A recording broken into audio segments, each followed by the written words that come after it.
AP రాష్ట్ర రాజకీయాల్లో June 4 చరిత్ర సృష్టించిన రోజు.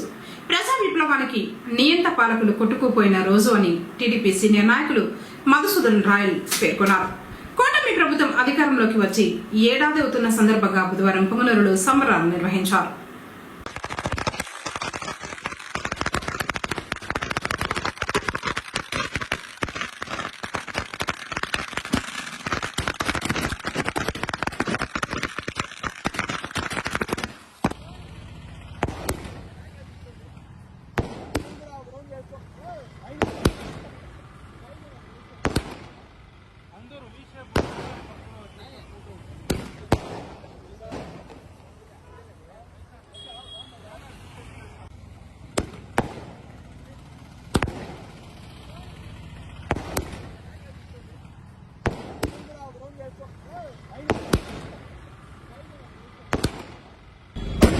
ఈరోజు జూన్ 4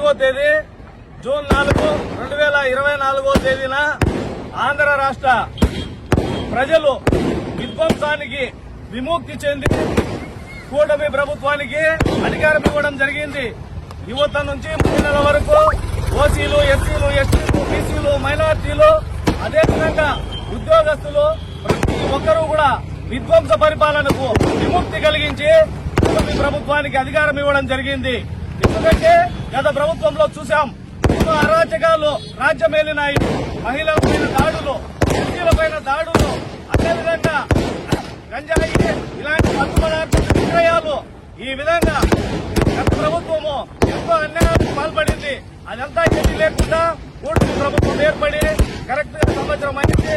ఈ జూన్ 4వ తేదీని విధ్వంసానికి విరుగుడైన దినంగా ఈరోజు ప్రకటించడం జరుగుతోంది.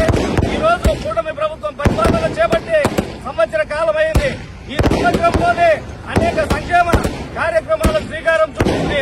ఈ రోజు అమరావతి రాజధాని అయితేనేమి, పోలవరం ప్రాజెక్టు అయితేనేమి, అదేవిధంగా 3,000 రూపాయల పింఛన్ ను 4,000 రూపాయలు ఇవ్వడం అయితేనేమి, ఇలాంటివన్నీ కూడా సంక్షేమ కార్యక్రమాల్లో కూడా ముందుకు సాగుతోందని కూడా తెలియజేస్తూ ఈ కార్యక్రమానికి విచ్చేసిన అందరికీ ధన్యవాదాలు తెలుపుకుంటూ జై హింద్, జై తెలుగుదేశం, జై చంద్రబాబు నాయకత్వం, చంద్రబాబు నాయుడు గారి నాయకత్వం, చంద్రబాబు గారి నాయకత్వం, చంద్రబాబు గారి నాయకత్వం, పవన్ కళ్యాణ్ గారి నాయకత్వం, పవన్ కళ్యాణ్ గారి నాయకత్వం, చంద్రబాబు నాయుడు గారి నాయకత్వం, చంద్రబాబు గారి నాయకత్వం, పవన్ కళ్యాణ్ గారి నాయకత్వం, చంద్రబాబు గారి నాయకత్వం,